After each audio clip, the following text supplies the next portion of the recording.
2025 को लेकर कुछ तारीखों को लेकर हम आपके समक्ष उपस्थित हुए हैं। वो तारीखें महत्वपूर्ण तारीखें होंगी, जबकि वो तारीखें भी हम कवर करेंगे जिन तारीखों में हमको सतर्क और सावधान रहने की आवश्यकता भी रहेगी। क्या उपाय करना होगा, इस बात को भी हम जानेंगे। उससे पहले समझते हैं ग्रह गोचरों के आधार पर कैसा होगा अगस्त का महीना आपके लिए। धन की स्थिति कैसे रहने वाली है, साथ ही साथ आपके नौकरी, व्यापार, भाग्य, उन्नति और लाभ के दृष्टिकोण से कैसा होगा अगस्त 2025। प्रारंभ करते हैं सबसे पहले आपके अपने लगन से, अर्थात आपके अपने स्वास्थ्य से। कहा जाता है जान है तो जहान है, और इसी हिसाब से भी देखा जाए तो स्वयं तुला राशि के राशि अधिपति शुक्राचार्य इस पूरे महीने खास करके 20 तारीख तक विद्यमान रहेंगे नवम भाव पर। अब नवम भाव पर शुक्र का प्रवेश करना स्वयं भाग्य का स्थान है, इसलिए इस महीने हमारे स्वास्थ्य की विशेष जागृति रहेगी, हमारा स्वास्थ्य उत्तम रहेगा। 20 तारीख के बाद यही शुक्र एक घर आगे प्रविष्ट हो जाएंगे, मतलब चले गए वो सीधे दसम भाव पर। हम अपने स्वास्थ्य की एक अच्छी अनुभूति लेते हुए अपने कार्य की तत्परता पर आगे बढ़ते हैं, स्वास्थ्य उत्तम है। अब आइए जानते हैं आपके धन की स्थिति को। द्वितीय भाव हमारे धन का होता है। अब यहाँ के जो मालिक होते हैं वो मंगल, और मंगल है 12वें घर पे, ये खर्च और हानि के भाव में है।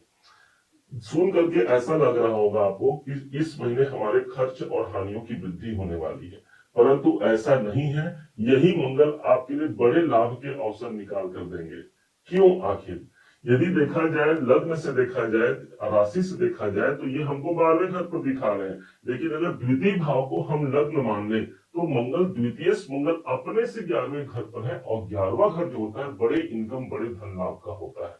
तो इसलिए ये महीना हमको आर्थिक सबलता प्रदान करते हुए आर्थिक दृष्टिकोण से एक महत्वपूर्ण महीना निकलकर सामने आएगा, जहां पर धन से जुड़े हुए कोई मामले पूरे हो सकते हैं।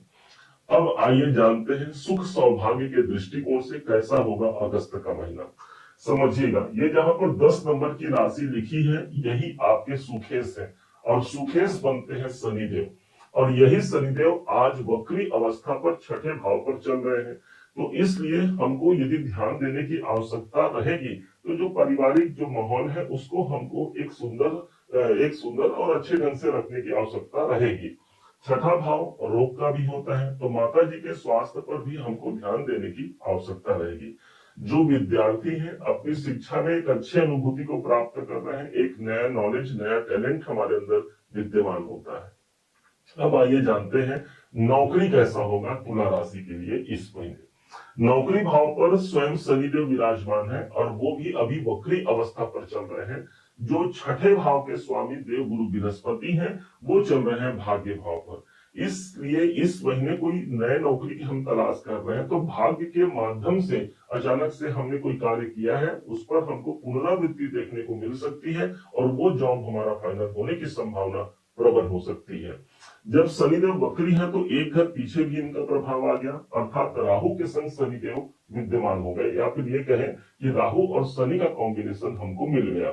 तो जो लोग विदेश में अपना जॉब करना चाह रहे हैं, या फिर दूर जाकर के अपने जॉब की तैयारी कर रहे हैं, या कोई परिवर्तन या ट्रांसफर का योग चाह रहे हैं, तो शनि आपका कर्म है और राहु यहाँ पर ट्रांसफर के युक्ति को यहाँ पर पुष्टि करता है। अब समझते हैं जो लोग व्यापारी वर्ग के हैं। व्यापार के दृष्टिकोण से सप्तम भाव हमारा व्यापार है, और व्यापार भाव के स्वामी मंगल देव इस समय पर 12वें घर पर चल रहे हैं, कन्या राशि पर है, बुध की राशि पर है। देखा जाए तो इस समय पर ऐसा हो सकता है ना कि 12वां घर दूर का है और ये सप्तम भाव आपका बिजनेस है, तो कोई दूर में जाकर के बिजनेस कर रहा है उसके लिए अच्छा है। 12वां घर हमारा इन्वेस्टमेंट है, ये समय होगा अपने व्यापार में कुछ पैसे लगाने का, ये समय होगा अपने व्यापार के अंदर कुछ हमको नवीनीकरण करना है, उस पर हम काम कर सकते हैं, क्योंकि 12वां घर जब मंगल यहाँ पर विद्यमान है तो ये धन का डिमांड करता है। अब आप स्वयं अपने व्यापार पर धन लगा देते हैं, इससे अच्छा ये होगा कि आप कुछ पैसे लेकर के विदेश संबंधी कार्य पर या किसी चिकित्सालय में आप दान भी कर सकते हैं, यदि आपको व्यापार में धन नहीं लगाना है तो। सप्तम भाव आपका दाम्पत्य है, दाम्पत्य भाव के स्वामी 12वें घर पर बैठे हैं, इसलिए जीवन साथी या जीवन संगिनी के स्वास्थ्य पर भी हमको ध्यान देने की आवश्यकता रहेगी। अब आइए सबसे महत्वपूर्ण विषय को समझते हैं, हमारा भाग्य। ध्यान दीजिएगा, नवम भाव ही वो स्थान है जहां पर गुरु और शुक्र एक संग विद्यमान है, इसलिए भाग्य यहाँ पर संपूर्ण रूप से हमारे समर्थन में रहेगा। गुरु एक तरफ भाग्य के स्वामी भी बनते हैं और भाग्य के कारक बनते हैं, तो वहीं पर हमारे स्वयं राशि के स्वामी शुक्र भी भाग्य भाव पर है। हम इस समय पर धर्म कर्म पूजा पाठ इत्यादि पर अनुष्ठान पर हम ज्यादा संलग्न रहेंगे, क्योंकि गुरु वहां पर आ गए और साथ में शुक्राचार्य की उपस्थिति भी वहां पर मिल गई। कोई धार्मिक यात्राओं का संयोग भी इस समय पर बन सकता है, भाग्य हमारा प्रबल रहेगा। सूर्य बुध का बुधादित्य राजयोग मिला हुआ है हमको कर्म भाव पर, दसम भाव पर। इससे अच्छा क्या लेंगे, सूर्य और बुध की युति है, यहाँ पर सूर्य आपका लाभेश भी है और लाभेश दसम भाव पर होने के कारण हमारे कर्म क्षेत्र पर भी मान सम्मान की वृद्धि होना और कुछ अच्छे पोजीशन, अच्छे प्रमोशन की प्राप्ति भी सूर्य हमको करा जाता है। सूर्य जब भी दसम भाव पर हो, राजनीति संबंधी कार्यों में भी सफलता देखने को मिलता है। नेम फेम की प्राप्ति हमको सूर्य के माध्यम से ही मिलती है और 16 तारीख तक यही सूर्य दसम भाव पर स्थित रहेगा।